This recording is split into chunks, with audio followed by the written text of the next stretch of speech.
doy la bienvenida a la nueva edición de Power Sport y estoy en un lugar fantástico, espectacular, quedé asombrado, todavía no pude llegar a subir totalmente mi quijada, un museo particular realmente maravilloso, de alguien que estuvo muy involucrado en el automovilismo deportivo. Yo diría que es uno de los grandes valientes del automovilismo deportivo, porque así considero a los navegantes del rally. Me refiero a Martín Cristi, que está sentado acá al lado mío, con quien vamos a charlar en un rato, con quien ya estamos charlando hace un rato largo, de muchísimas cosas. Y dije, para, esto no me lo cuentes porque vamos a empezar a grabar, Martín. Ante todo te quiero dar la bienvenida en Power, agradecerte que me hayas abierto las puertas a un lugar, como dije, fantástico, que me dijiste que es tu oficina. Efectivamente, Tomás, bueno, ante todo, un placer que estés acá en casa, como decís vos, mi oficina, que está justo debajo de donde estamos sentados ahora, y realmente este es el lugar donde yo paso, digamos, gran parte del día mío, como trabajando cualquiera en su oficina. Bueno, la diferencia es que lo mío lo he logrado ambientar con todo lo que junté a través de los no sé cuántos años de automovilismo, más todo lo que le fui agregando, digamos, de cosas clásicas y antiguas, más los 4 autitos. Entonces, bueno, tengo lo mío que está... Es tu zona de confort. Es mi zona de confort. Está dentro de la propiedad, estamos todos bien, mi mujer, mis hijos, pero acá este es el lugar mío, donde realmente cuando llega el mediodía me llama por teléfono mi mujer, me dice, gordo, a comer, y me cruzo, me voy enfrente y almorzamos. Así que realmente es un gusto que estés acá, y es como yo le digo a todo el mundo, todo lo que hay acá tiene una historia. De algún lado lo encontré, lo compré, lo traje, lo usé, iba en un auto de carrera que yo iba. Entonces, como todo tiene historia, me resulta muy divertido, digamos, haber hecho este lugar con todo esto, que por lo menos para mí significa muchísimo, que es mi historia de mi vida, porque realmente otra cosa no he hecho. Quiero retomar nuestra conversación de hace 5 minutos, cuando yo te preguntaba si vos ibas al rally hoy. Me decías, no, los veo pasar acá por la puerta cuando van a la asistencia, porque de hecho es cierto, cuando volvemos de correr durante el día, para ir a la asistencia pasamos por la puerta de la casa de Martín. Y él me decía, no, no voy, y me llevaron hace poquito. Entonces, contame cómo fue tu experiencia de ir a ver el rally de abajo, y no de sentado en la butaca del lado derecho. Bien, ante todo, Tomás, debo decirte que me sentí más que honrado que Darío Ramonda me haya hecho él la invitación, que acompañe el retorno del equipo Toyota Gazoo Racing, como se llama ahora, en su nueva presentación, su primera presentación después de 20 años en el Rally de Argentina. Darío me hace la invitación, me dice, Martín, sería un placer. Dice, vos corriste una vez, aunque sea en el equipo oficial, con Recalde, dice, así que bueno, sos bienvenido. Y realmente no me arrepiento de haber aceptado la invitación con todas las variantes que tenía en cada día. Y volviendo al tema puntual, yo hacía muchísimos años que no iba a ver una carrera al costado de la ruta, porque desde el día que yo me bajé del auto, nunca más fui a la ruta a ver puntualmente un tramo. Y volví a un tramo que fue el Tanti-Cosquín, en donde, te estoy hablando hace unos 5 años atrás, 4 o 5 años atrás, en donde no podía creer lo que yo veía, que era totalmente distinto a lo que yo me recordaba o imaginaba cuando eran los autos, sobre todo el final mío, que eran autos de grupo N, que no tenían la potencia de un grupo A o un grupo B. Entonces, cuando yo fui y vi los autos en la forma que transitaban la curva, cómo traccionaban, con la solidez que giraban, doblaban sin el derrape, sin perder tiempo, sino que veía como toda una cosa nueva desde abajo que me sorprendió terriblemente. Dije, bueno, este es el nuevo rally, esto es para las generaciones que ya vienen y las futuras. Yo soy bien de la generación del 90, del auténtico grupo A, en donde, viste, las suspensiones y las tracciones eran no tan desarrolladas como ahora, y bueno, hoy ya trabajan en la aerodinámica, que eso también les da más velocidad en curva y pueden frenar mejor. Y frenar mejor. Y hoy yo veo los resúmenes o veo alguna prueba en directo del Rally Mundial y realmente me sorprende la velocidad con la que van. Es una velocidad que en la época nuestra no se iba así. De abajo nos parece... A ver, para mí por lo menos es algo que no podría hacer nunca en mi vida, pero para los que están en ese nivel, por más que vos decís, vienen muy jugados, ellos arriba del auto, vos te das cuenta de que vienen, más allá de que vienen muy cerca del límite, lo vienen llevando bien, porque el auto les permite hacerlo. Tal cual, es así, es así. Yo creo que los autos han mejorado terriblemente en lo que es suspensión, tracción, frenos. Poner que frenen mejor, ¿viste? Las cubiertas básicamente siguen siendo del mismo estilo, con el mismo mismo patrón de, sí, digamos, de cortes y demás. Pero yo voy a lo que me impresiona es la velocidad que tienen. Yo veo una velocidad que me parece que, me acuerdo nosotros cuando íbamos a África a correr Kenia y con Lancia se hacían las famosas pruebas y decíamos, bueno, y acá vamos a tener el auto rápido. Y el auto rápido, el auto de Kenia era un auto que andaba en los 217 a los 219 de velocidad final, contra 10, 12 kilómetros menos que era el grupo A que corría, por ejemplo, el Rally de Argentina. O el Rally San Marino. No, y el tema era animales haciendo pruebas con recalde y realmente, y no era chocar un elefante, no, era a veces cruzaba una gacela chiquita y la agarramos y a esa velocidad se destruía todo el frente del auto. Olvidate. Y las defensas de titanio que tenía no servían, que los ingenieros de Lancia decían, pero ¿para qué las llevamos al final? Porque se rompe todo igual, ¿viste? O sea, no protege nada. Vos fuiste uno de la elite del automovilismo mundial en cuanto a navegantes. Corriste con Maradona, para que la gente entienda. Jorge Recalde, obviamente. Con lo cual, y no solamente Jorge, tuviste varios al lado tuyo de que eran todos pesos pesados. ¿Cuál es la motivación de subirse del lado derecho, ir atado como un matambre, cantando una hoja de ruta y en las manos de un tercero? Bien, Tomás, para contestar a tu pregunta, vos me tenés que permitir que yo haga una introducción cómo... La cámara es tuya. ¿Cómo corro mi primer carrera? Rápidamente la historia es así. En Carlos Paz estaba la concesionaria Fiat de Mariboni y Pasqualini, que tenían su equipo de turismo nacional, el cual el piloto era el Cheche Carlomaño. Yo vivía en Carlos Paz, vivo en Carlos Paz, entonces, bueno, ir a la concesionaria era una cosa de todos los días. Un día, estoy en la concesionaria, un día cerca del mediodía, estaba el Cheche, estaba Mingo, Marimón, Carlito Pasqualini, y estábamos ahí charlando en el salón de ventas, y veo que para un Peugeot 504, y miro, digo, yo no podía creer, digo, García Veiga. Digo, es García Veiga, ¿viste? Es el nene. Entonces, ¿viste? Bueno, nada, me quedo ahí mirando y baja el nene, le digo, Carlos, el nene. Yo no lo conocía el nene, pero sí por la revista. Oh, nene, qué alegría, Minguito, Cheche, ¿cómo andás? ¿Qué esto, el otro? Martín. Entonces dice, vamos a almorzar. Bueno, nene, ¿qué haces acá? Dice, mira, voy a integrar el equipo Peugeot, Paco no podía correr, entonces es Garro y yo, Jackie Forest Green me pidió que venga a correr, me dio un Peugeot 504, me dice, venite, andate a Córdoba a recorrer y refresca tu memoria de lo que era correr en montaña. Él venía, digamos, un poco alicaído de la mala experiencia del Fórmula 5000 en Estados Unidos, entonces volvía a hacer el automovilismo en este país. Entonces, almorzando, dice el nene, dice Carlos, así que vas a correr, ¿qué? Esto, lo otro, sí. Dice, che, dice el nene, dice, el reglamento dice que en el auto tiene que ir dos. Uno soy yo que lo maneja, me falta el que va al lado.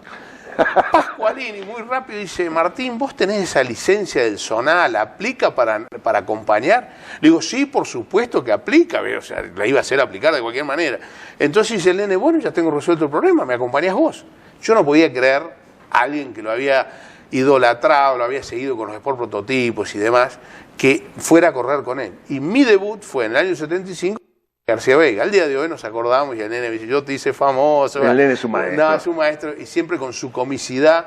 Realmente fue una de las muy buenas cosas que Pero me no pasó. cantaste ninguna hoja, simplemente fuiste al lado acompañando. No, Tomás, teníamos unas hojas hechas por el acompañante del Pájaro Garro. Entonces cuando largamos nosotros, largamos de Alta Gracia, largamos el primer tramo hasta Capilla del Monte. Entonces largamos y dije, a los 5.000 metros, cartel de Coca-Cola, se dobla a la izquierda y se sube al observatorio. Ojo, la bajada del observatorio es peligrosa. Entonces me dice, nene, ¿y con esto que me estás diciendo? No. Y habría que mejorarlo. Y éramos autodidactas. Y empezamos a hacer anotaciones propias. Después, el bicho del bono, que ya había hecho, digamos, una especie de negocio de la hoja y hacía una hoja curva por curva, bueno, ya tomé una hoja del bicho y ya no inventábamos más. O sea, si no, ya habíamos hecho hojas y leíamos lo que ya estaba escrito. Yo leí, la primera hoja completa que yo leo fue de Alfredo Castellano, un acompañante de Paco Mayorga, que Alfredo iba a correr con Gabriel Reyes, tiene un problema de salud, no puede, y ahí debuto yo con Gabriel Reyes. ¿Con una hoja comprada? No, hecha para esa carrera. Gabriel le hizo escribir a Castellano una hoja curva por curva. Entonces, cuando Gabriel me dice, mira, acompáñame, le digo, dame. Y era una maravilla, realmente lo de Castellano era una maravilla, leer eso era un placer. O sea, porque ya estaba todo escrito. Y nosotros estábamos, y dice, che, cuando el desafío de los Bañeltes, que vinieron los europeos, nadie se acuerda qué ponían, no, nadie. Y andaban escondiendo los cuadernos, y nadie sabía, éramos autodidactas, Tomás, ¿viste? O sea, notábamos. ¿Viste? O sea, la evolución de la hoja nuestra fue fantástico. ¿La hacían por cambio o la hacían por dificultad? Por dificultad. Y algunos por cambio también. Pero escribir, me acuerdo que escribimos... Porque el problema de hacerla por cambio es que cuando cambiabas de auto estabas en el horno, que fue lo que me pasó a mí. Yo aprendí por cambio y cuando me quisieron pasar por dificultad se me complicó mucho. Claro, cuando vos pones una dificultad, una esquina de 90 grados en París, Buenos Aires, Carlos Paz es la misma, 90 grados. Sí. Entonces, si es de 3, es de 3, ¿viste? Olvídate si es de primera o segunda, ¿viste? Eso lo vas viendo vos cuando... Eso lo vas viendo sobre la marcha, el feeling. Yo le leí, cuando se enferma Pironen, tiene su ACV, yo lo acompañé a Cancún en 2 días a leer, le leí las hojas hasta que llegara Nicky Gris de Europa para que lo acompañe en el Rally de Argentina del 83. Entonces la primera mañana que salimos, empiezo a leer left, right, esto, lo otro, todo en inglés, todo bárbaro, y en un momento le digo, para, me ha salido tanto, le digo, Yuja, ¿esto qué es? Maybe. ¿Cómo maybe? Maybe flat o maybe half. Sí, se escucha hoy cuando dicen. Claro, ¿y sabés cuáles son los maybe? Dice, tal vez, eso depende del estado de ánimo y las ganas de manejar. Tal vez sea a fondo. Y hay días que no es a fondo y lo freno. Y hay otros días que doblo a fondo y doblo a fondo. ¿Viste? Sí, es el famoso no se ve por derecha y a no cagarse. Sí, sí. O sea, digamos, es muy interesante el tema de la hoja, la evolución todavía que ha habido y demás, los cambios. Pero el tema de la hoja es algo, es para hacer hablar horas de la evolución, los inventos que ha habido de hoja también. La hoja, ¿te la canta el piloto o vos se la haces al piloto? No.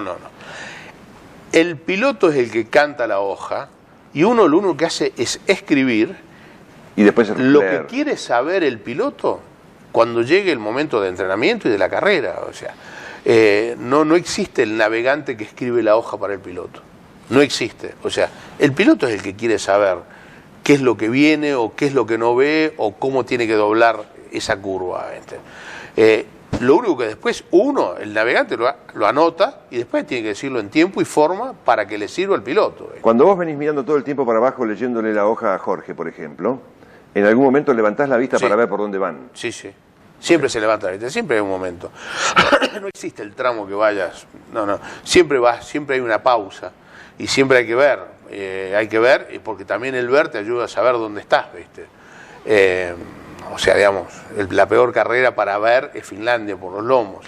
O sea, son lomos y tenés el primero. Y aparte venís atornillado todo el día. Claro, el primero a fondo, el segundo de media, el tercero levantando, y el cuarto hay que bajar 2 marchas.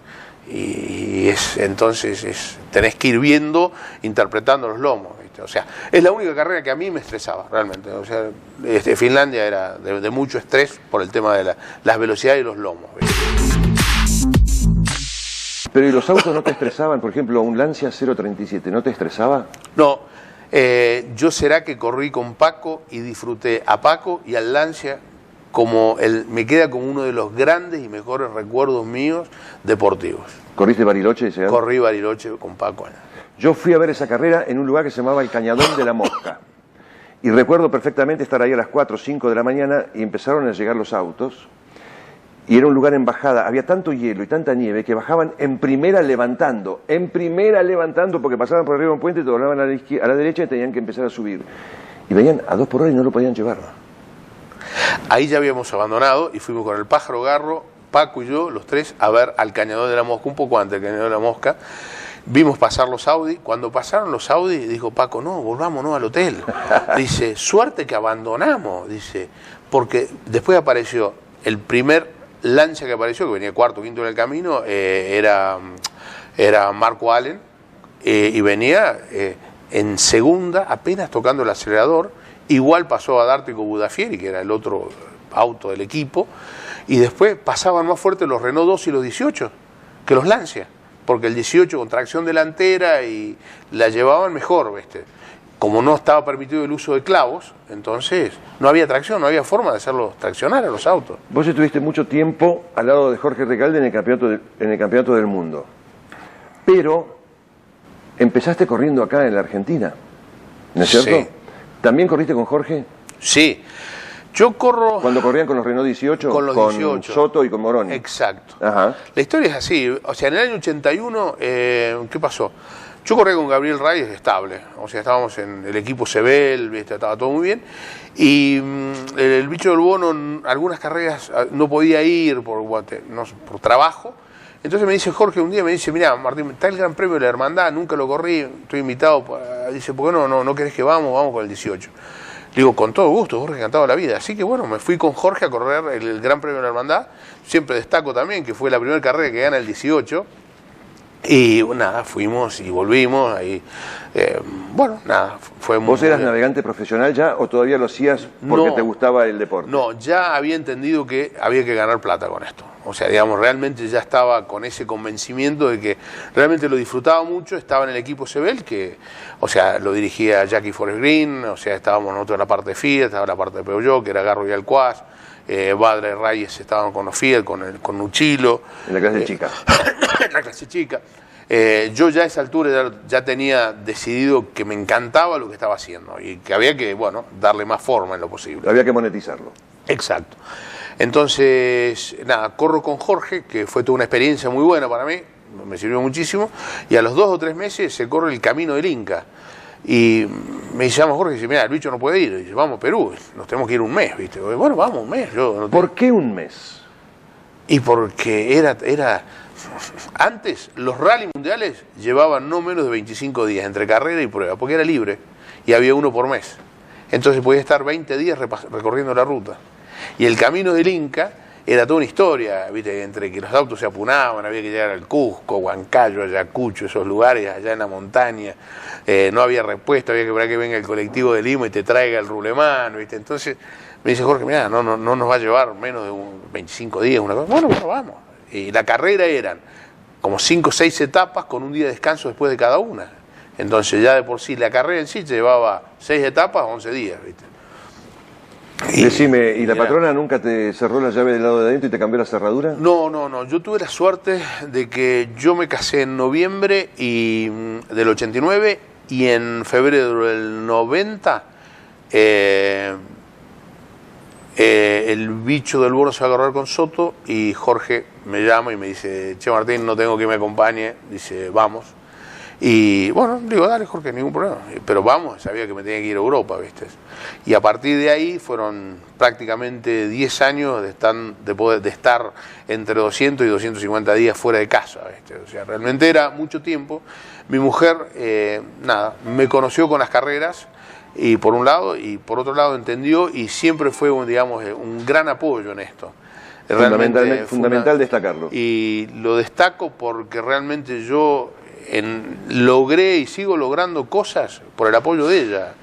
Nunca una piedra o un palito en la rueda para decir, no lo hagas, no, al contrario, no, esto es lo tuyo, hacelo, mirá que me voy por él. No, es fundamental. Yo siempre dije que para mí fue fundamental mi mujer, el apoyo que yo tuve de ella para crecer en esto. Sobre todo los 10 años de más crecimiento mío fueron en la década del 90. O sea, 6, 7 con Jorge, 1 con Sufar y 2 con 3. Bueno, nada, están acá, son simpáticas porque cuando todos decían que el que largaba sexto, séptimo la última etapa era el que ganaba el rally de Australia, y era por esto, ¿viste? Porque necesitaba 6 autos que te barran, que hagan una huella firme, y el que venía por atrás venía doblando y traccionando como la gente, ¿no? Por algo Ogier protesta hoy todavía, sí, por eso. Claro. Estas piedras son australianas. Después, bueno, todo lo demás tiene historia. Mirá, todo esto lo usé yo. El ingeniero Carlos Forno, que fue mi navegante, se vino de Buenos Aires a Carlos Paz sacando cuentas. Pero vos en el 600 con el 1000 kilómetros. ¡Qué bárbaro! Mirá esto. Ernesto Soto. Mirá esto. Martín, entre las cosas que tiene guardadas en este museo espectacular, tenemos, por ejemplo, acá, 2009... Leca de Le Mans del puente, Dunlop, o sea, es el puente que está después de la primera chicana, después de la recta principal. Acá tenemos Leca Goodwood, curva Maggett. A ver, este hombre está más loco que yo. Es espectacular este lugar, mirá la goma.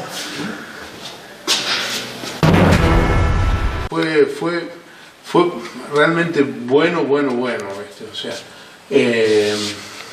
la macana es que fue contemporáneo de los Audi. Exacto. Eso es como muchos pilotos les pasa que son contemporáneos de un Schumacher y crecen en la sombra del Schumacher, nunca llegan a florecer. Y este auto, al ser contemporáneo de los Audi... el auto era muy bueno, era un terrible auto rally, ¿viste? Era un terrible auto rally, en serio, un placer, ¿viste? O sea, ¿sabes lo que pasa, Tomás? Yo sé que vos, me encantaría charlar mucho más con vos de toda la parte... yo no soy técnico, y no sé de mecánica, nada. Sé cambiar una goma, nada más. Era lo único que yo me preocupaba, sabía dónde estaba el gato, la llave, yo cambiaba. Pero, por ejemplo, hasta el día de hoy, ¿viste? Hoy hablé con el ingeniero Roberti, porque sale a la subasta un S4.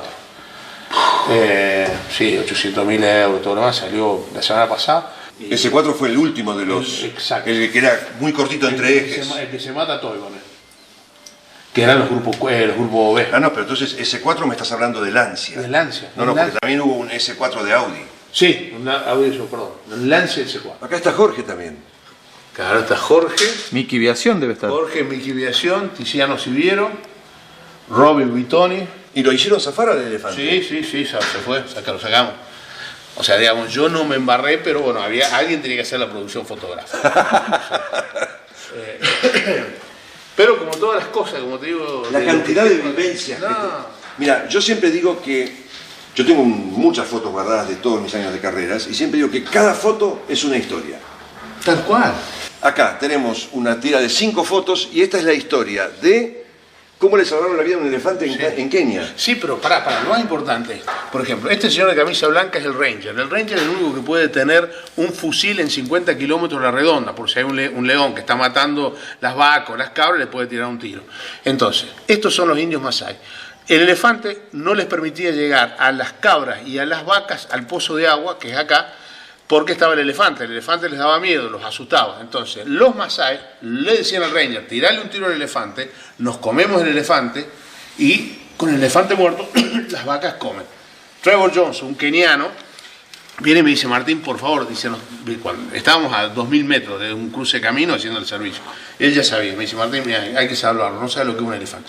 Yo cuando lo vi salir, ahí me di cuenta lo que es el elefante, la magnitud que tiene y lo feliz que estaba por haberle salvado la vida al elefante. Yo me consideraba, si bien no hice fuerza, pero bueno, entre las tantas cosas, mira, acá están con las orejas todas chatas y acá vas a verlo a Vitoni con una regadera y empieza, dice Jones, empieza a tirarle agua a las orejas, acá las levanta. La oreja lo refrigera, sí, como intercooler. Sí. Así que fue todo un tema, viste, la lucha entre que la escopeta, los indios, los Masái que querían comérselo al bicho, obviamente. ¿Al bicho del bueno o no? En el año 2020 vuelve el Safari de Kenia al Campeonato del Mundo. Una carrera que tiene muchísima historia, una carrera que todos más difícil del mundo. De hecho, por lo menos en aquella época, todos los fabricantes hacían autos especiales, específicos únicamente para esa carrera. Y yo escuché que vos ibas 3 meses a hacer la ruta. Trabajabas para Lancia desarrollando el auto y desarrollando neumáticos. Tal cual. El tema era así, bueno, el primer año que yo empiezo con Jorge es el año 90. Entonces, bueno, cuando Jorge hace el arreglo con Lancia, nos vamos en noviembre del año 90 para correr recién en abril del 91 el Safari. Entonces, fuimos 30 días exactos, del 20 de noviembre al 20 de diciembre, a desarrollar el auto. Previo al desarrollo del trabajo del auto se hacía un relevamiento de la ruta, o sea, hacíamos la carrera, tomábamos notas con una sola pasada. Entonces, cuando el ingeniero Roberti, que era, digamos, la persona, digamos, el ingeniero que determinaba, a ver, quiero hacer pruebas de altura, bueno, vamos al Charangani, vamos a hacer pruebas de velocidad, vamos a Mombasa. Entonces, nosotros teníamos ya claro el panorama a dónde había que ir a hacer pruebas. Entonces le decíamos, bueno, perfecto, vamos acá, vamos allá. Teníamos esos 30 días corridos, entrenar, después volvíamos. El 7, el 8 de enero, de haber estado acá 6 meses, le digo, entiendo muchas cosas para compartir con él. Si lo querés hacer, encantado de la vida, por supuesto que te quedás. Entonces ya hubo una vez que estuve 60 días sin volver, pero mi mujer entendía todo, gracias a Dios, que fue de gran ayuda, porque entender la logística, entender eso acá arriba en esos cuadernos acá de espiral de plástico, ahí está todo, Tomás, te lo muestro. No había una máquina digital, no había un teléfono. Yo te muestro ahora, se dibujaba, se llegaba al cruce de camino y se dibujaba tipo artista, te lo muestro, tal cual como era la casa o el templo hindú que había, o sea, todo en 3D había que hacer, cosa que cuando llegara el auto de carrera, el helicóptero, el furgón de servicio, el que llevaba la nafta, todos supieran que en ese cruce de camino dibujado como una obra de arte, ahí era el lugar donde teníamos que juntarnos todos. No había GPS, no había teléfono, no había nada. Nada. Había, que nos daban, que nunca lo pudimos hacer, había un sistema que se llamaba el Safari Radio. Safari, 5 horas. Entonces, bueno, yo voy a aterrizar en tal lado, hay un aeroclub donde yo tengo nafta, donde me hago preparar la nafta. Entonces, sabíamos que de 12 a 12 y media o de 12 a 1 no teníamos nafta, porque avión, porque estábamos. Entonces parábamos nosotros para hacer reparación. Eso era lo de Lancia. Yo para Lancia solo, para los 2 Safari, estuve 9 meses. Eso era un día, me lo sumé todo en el de los pasaportes. 9 meses para 2 carreras en Kenia. Razón por la cual yo soy un enamorado de Kenia. A mí me tocaron vivir muchas cosas muy interesantes en Kenia y realmente, eso por un lado. Y por otro lado, el gran trabajo que hacía Recalde. Recalde era excelente desarrollando un auto. Y no solo se desarrollaba el auto para Kenia, sino básicamente muchísimas de las soluciones de Kenia iban para el auto de tierra de ese año. Y las primeras soluciones ya se aplicaban en el Rally de Portugal, que después de Monte Carlo, Suecia, venía el Rally de Portugal y después venía recién el Safari. Entonces, el trabajo que se hacía sobre los autos de tierra, para correr en montaña, el 90% salía de Kenia. ¿Viste? O sea, Ustedes hacían el desarrollo del auto para todo el año. Para todo el año. Pero no solo, o sea, venían la gente de los turbos, los de Garrett, los de KKK, entonces había que ir a hacer pruebas de altura, después venían los de Michelin con distintas gomas, venían los de Bilstein con los amortiguadores. Entonces, ¿dónde es el piso el peor piso? Bueno, alrededor del lago Baringo, ¿viste? Bueno, entonces, la vuelta al lago Baringo era 150 kilómetros. Entonces, bueno, vamos ahí y pasamos un día. Me habían puesto un turbo especial y hacíamos 3.000 metros y explotaba el turbo. Y parado de las 7:15 de la mañana hasta las 11:20 que salía el auto de vuelta a andar. Bueno, pero eso tiene que ver con el desarrollo. Era el desarrollo. Y era lo que hacíamos con todos los proveedores de Lancia. Y cada uno llegaba, tenían su turno, tenían su semana, y era un placer trabajar con toda esta gente, realmente. Una vivencia y una experiencia que creo que cometerían un error si no te contratan para este año. Los amigos de Toyota, lo tenés que llamar a Darío y decirle, che, Darío. Lo cargan en un avión, lo llevan a Nueva Zelanda y Sainz gana. Quedaba puntos para pilotos nada más y no para marcas. Y la carrera siguiente a Nueva Zelanda era Argentina.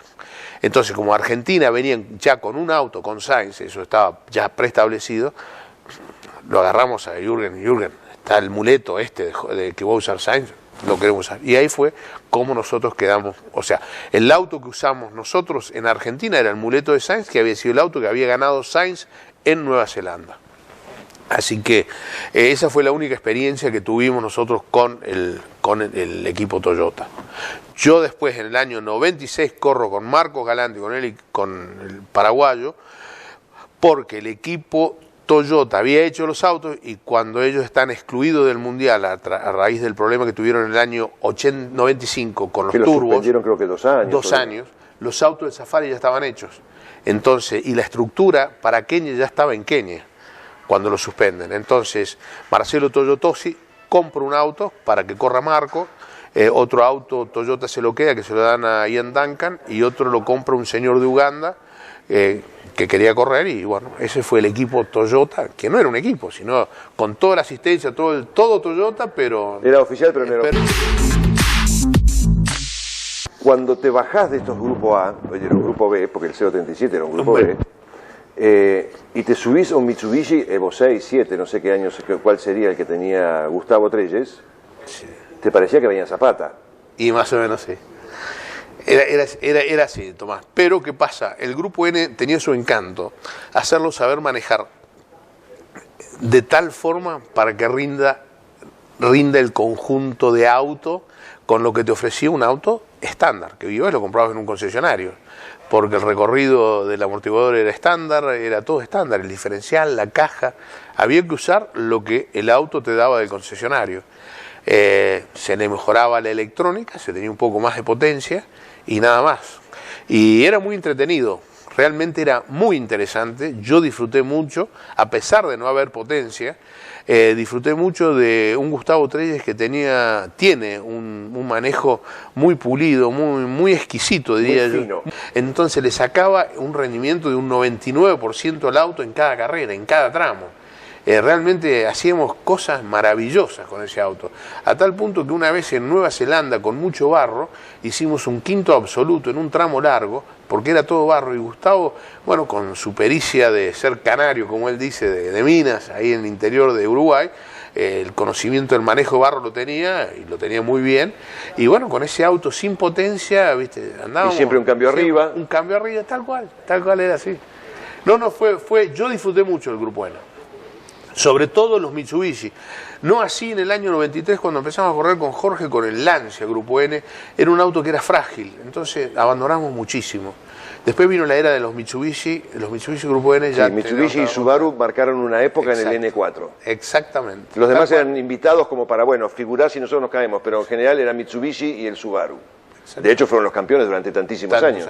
Yo ya después que terminó esta era tan linda para mí de Lancia, cuando Lancia deja de correr en el 92, realmente yo lo lamenté muchísimo porque yo disfruté mucho de ese equipo por todo lo que me enseñó, por todo lo que fueron los innovadores de tantas cosas, creadores de cosas que los demás equipos copiaban, desde hasta los camiones de servicio, cómo había que equiparlos.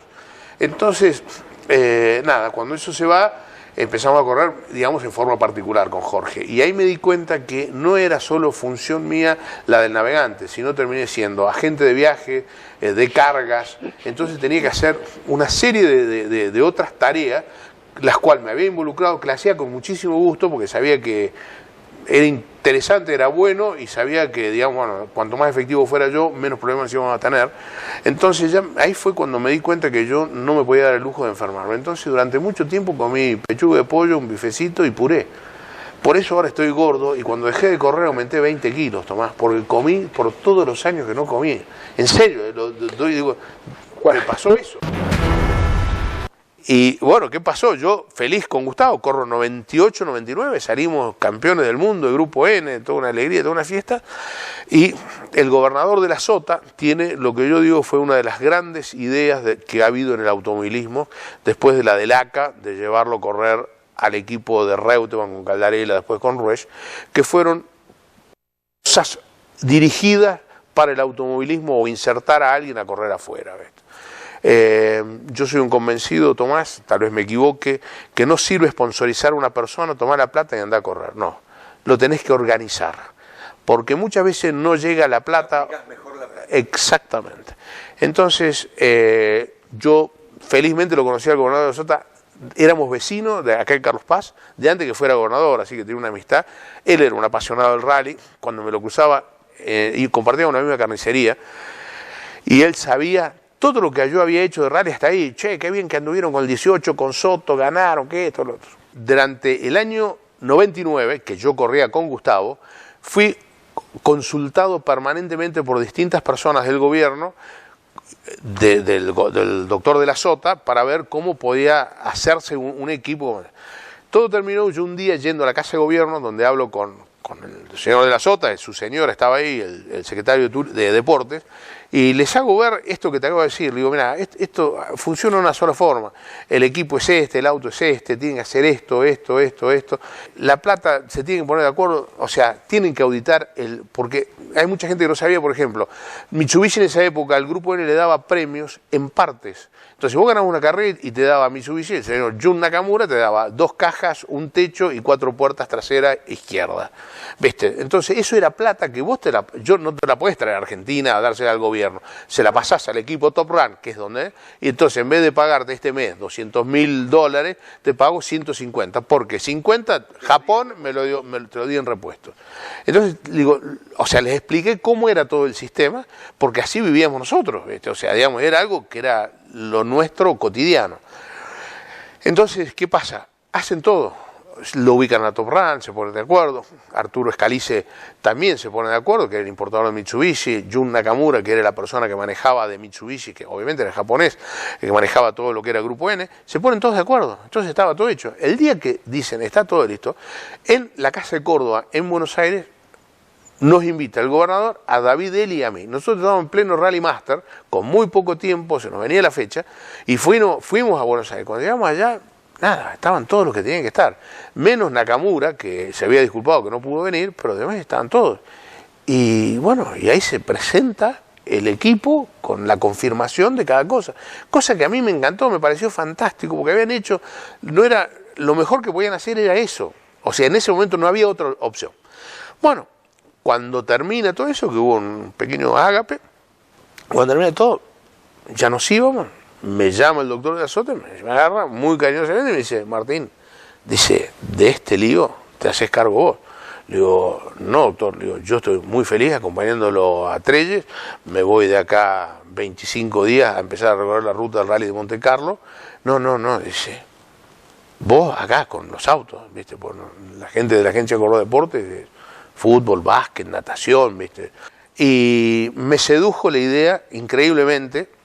A pesar de que bueno, iba a ser una experiencia distinta, vine a casa y le dije a mi mujer, mira, Mari, digo, pasa esto, me ofreció el doctor de la Sota que me haga cargo del Córdoba Team, me da muchas ganas de trabajar con chicos jóvenes, darles la posibilidad, ver que las cosas se hagan de la mejor forma. Yo ya llevo 10 años allá en Europa, no hay mucho que inventar, yo creo que lo sé, lo que había que hacer. Y así fue, nada, y allá fuimos. O sea, desde la elección de las carreras, que me dijeron, vos estás loco, no, estoy loco. Fuimos a la primera carrera que yo les aclaré, digo, la más cara es África, pero si vamos en primera y segunda, ganamos. Claudio Menzi lo entendió y ganó. Gabriel Pozo el primer año no entendió, Gabriel fue más rápido, puso tercera y rompió el auto. Al año siguiente ganó Gabriel Pozo usando primera y segunda nada más. Entonces, y el segundo año Gabriel Pozo sale campeón del mundo, el Grupo N. Cosa que a mí me dio una satisfacción terrible porque realmente, bueno, se cumplió todo, se hizo lo que había que hacer. Desgraciadamente en el 2001 el país cambia totalmente y no lo acompaña Gabriel con el proyecto de Skoda, en donde él tenía una posibilidad de ocupar un lugar muy bueno dentro del equipo oficial. Cuando empezaron a correr de manera particular, vos tenías que hacer esas tareas adicionales, pero alguien tenía que conseguir el presupuesto.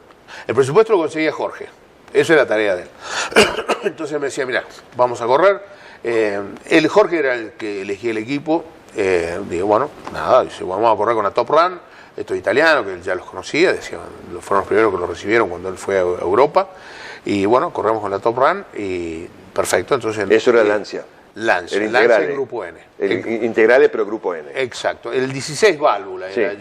Ya eran las últimas evoluciones, las del Tona. Era un muy lindo auto. Muy hermoso. Frágil, auto. Pero muy lindo. Muy lindo, frágil, pero muy lindo. Gran auto para picar en los semáforos. Cuando prendía el turbo en tercera era algo fabuloso. Ahora, ¿y por qué llega el momento en el que Martín Cristi dice, hasta acá llegué?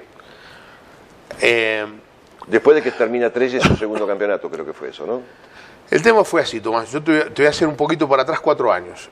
En el año 96 Jorge viene y me dice, mirá Martín, el presupuesto que tengo para el año que viene lo voy a hacer, me hago un equipo con Bichín Rosso, con el Pro Racing, vamos a hacer acá, con Mitsubishi, con Arturo Scalise, que traemos los autos, que esto, el otro, vamos a hacer acá. Y le digo, Jorge, la base va a ser Carlos Paz, obviamente, vos te encargás de todo el equipo, aparte de acompañarme, te encargás de todo. Le digo, Jorge, le digo, no lo tomes a mal. Le digo, a mí me gustaría seguir estando en Europa, pero ¿a quién vas a navegar? Nada, a nadie. Nadie me va a llevar como navegante, o sea, no es que sea imposible, pero sí me quedo trabajando con algún equipo. ¿Cómo? No. Y bueno, efectivamente. Entonces, bueno, Jorge estaba convencido de venir y yo dije, no, yo me vuelvo, Jorge. Pero nada, que bueno, le digo, Jorge, déjame. Entonces, lo primero que hice, lo llamo a George Donaldson, que era en esa época el coordinador del equipo Toyota. Le digo, ellos ya les levantaban, digamos, todo el tema de la suspensión que tenían como equipo. Entonces le digo, George, mira, me dice, Martín, no te puedo creer que me estés llamando. Dice, yo ya te pido que me coordines todas las carreras extraeuropeas, que ese es el problema nuestro. Nadie quiere irse un mes a Australia, un mes a Nueva Zelanda, 2 meses a Kenia. Te dejo eso y a Argentina, que es tu casa. Le digo, listo, mío. ¿Coordinar qué significa? La logística, hoteles, Claro, traslados. en esa época, Tomás, venía, cada equipo traía no menos de 6 contenedores. Había que alquilar un taller o un galpón donde alojar todo ese equipo, por ejemplo en Carlos Paz, vamos a hablar puntualmente, que tenía que tener elevadores, tenía que tener fosas, lugar para guardar las gomas, en donde había que contratar camiones locales para cargar el contenedor de 20 pies que era taller rodante y llevarlo a los gigantes a hacer las pruebas de los gigantes. Entonces había que cortar la ruta, hacer el operativo con la municipalidad, con los... De eso te encargabas vos, Yo me en encargaba... Argentina, pero también en Nueva Zelanda. Nueva Zelanda, exactamente. Entonces me dice, bueno, tenés trabajo. Bueno, perfecto, muchas gracias, tengo trabajo. Digo, tengo que esperar hasta el año que viene. En ese interín me llama un día Zulemita Menem. Martín, mirá, dice, papá quiere cumplir un sueño que desgraciadamente no se le pudo dar a Carlitos, quiere beneficiarlo a Raúl Zufán, que es primo segundo nuestro, lo quiere mandar a correr el Mundial de Rally, él lo quiere hacer que corra el Mundial y bueno, ya lo tenemos resuelto y va a ser 10 carreras y bueno, ella había hablado con Sainz le dijo, bueno, lo mejor un Toyota, correr con el equipo Grifone, o sea, cuando ella me llama ya estaba el paquete todo cocinado. Armado. Listo. Entonces, bueno, perfecto. No me desagradó para nada, porque eran 10 carreras, y le digo, listo, sí, me puse de acuerdo muy rápidamente con ellos, y entonces, y allá me fui a correr otra vez al Mundial de Rally. 10 carreras, que en el libro de Holmes dice, el primer particular que hizo 10 carreras, más que Freddy Dory y todos esos multimillonarios que corrían en esa época. Corro todo el 97 con Zufán. Al año siguiente todo indicaba que seguía todo igual. Y bueno, nada, ya con los autos de la Top Run, con los nombres en las butacas y todo, deciden no correr en Europa. Y llamo a Zulemita y dice, Martín, no, vos te quedás en Argentina, te haces cargo del equipo que dejó mi hermano, que lo tenemos con Becham, Suriano, no me acuerdo con quiénes corrían. Dice. Entonces le digo, no, le digo, mira, viste, le digo, 1000 gracias, pero a mí me sigue seduciendo Europa. Y ahí lo llamo a Alistair Roberts, un buen amigo de Ford. Le digo, Alistair, listo, Martín. África, Nueva Zelanda, la misma oferta de Toyota la tenía de Ford. Bueno, perfecto. Fui por ahí porque estaba Sainz y Moya, del cual tengo una... Con el Cosworth también. Exacto, con el Escort Cosworth. El Escort Cosworth. Entonces, bueno, nada, está todo armado para irme yo. Bueno, yo esperando que empiecen las carreras y empiecen a andar contenedores por el mundo y yo a recibirlos. ¿Y qué pasó? Recibo una llamada de Uruguay, el Gordo Trelles. Dice, Gustavo, bien canario, Martino, decime que me enteré que no tenés con quién correr. Sí, digo, y yo no tengo navegante, dice, ¿nos vamos a correr juntos? Bueno, vamos, gordo. Yo tenía una amistad con Gustavo de muchos años, una amistad hasta con la familia, una amistad muy grande, ¿viste? Realmente con toda la familia Trelles, y nada, fue instantáneo. Digo, sí, o sea, Gustavo. Fuiste nómade hasta hace pocos años. Claro.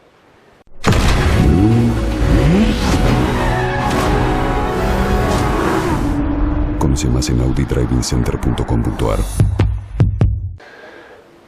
¿Cómo cuidabas tu salud?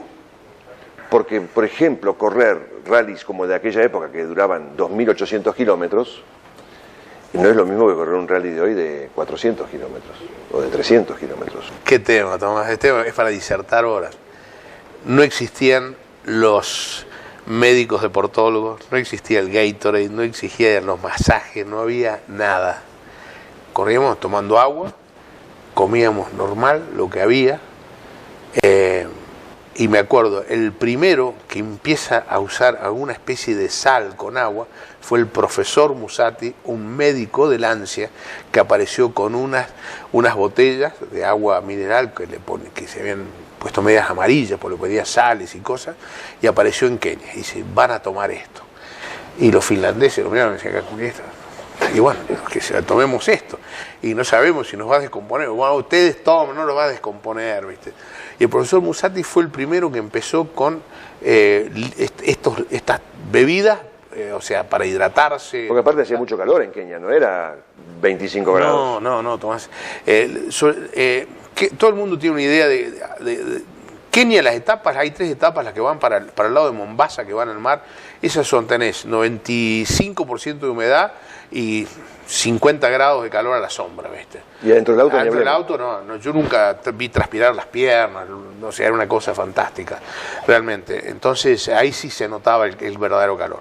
Entonces en esa época, Lancia, doy fe que debo haber sido uno de los primeros que empezaron con algo para hidratar mejor. La comida siempre fue pasta.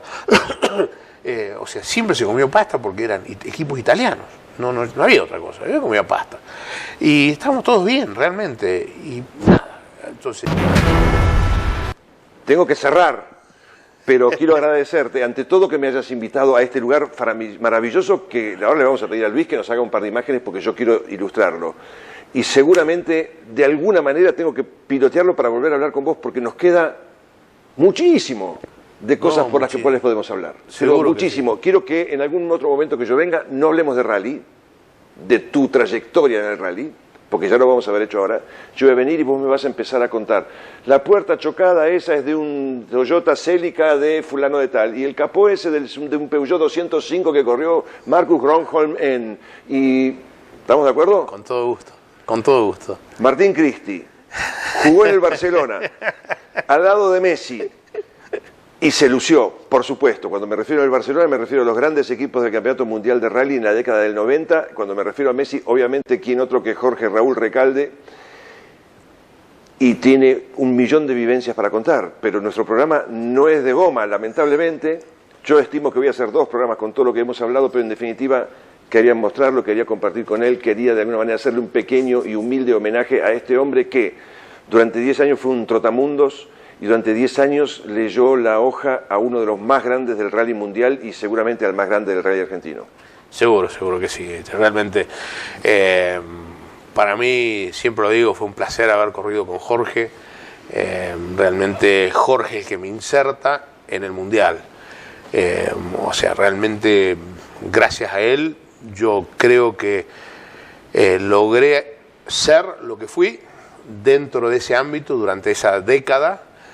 Donde era uno más, realmente... Para darle envidia a todos los navegantes que nos están viendo, haceme una pequeña lista muy rápida, al lado de quién te sentaste. Empezamos por Néstor Jesús García Veiga, seguimos por el Cabezón Soto. Gabriel Reyes. Gabriel Reyes, Soto, Recalde. Cancunen, Oriol. Cancunen, Oriol, después corrí con Marco Galanti, el paraguayo. Con Gustavo Trelles. Con Gustavo Trelles. Y no tengo más. Machazo. Perdón. Paco Mayorga, Paco y el chico que corrió en el equipo de Zulemita. Raúl Sufán. Pero machazos gustos te diste. Totalmente. Corrí con los mejores autos, los mejores pilotos. Siempre digo, no es que, si bien yo nací manejando un Fiat 600 y de los zonales y los provinciales, cosa que recuerdo con muchísimo cariño y sigo yendo a ver de vez en cuando porque me da mucha ilusión ir. Yo soy un agradecido de todo lo que me dio el automovilismo y con las personas que me tocó correr. Y gracias a Dios siempre me tocó correr con los mejores. Entonces... Por algo habrá sido. Martín Cristi, muchísimas gracias. Gracias a vos, Tomás. Muchas gracias por haberme acompañado. La semana que viene nuevamente estaremos aquí en el Garage TV para compartir contigo la pasión por los autos y los autos de carrera. Chau y hasta ese momento será.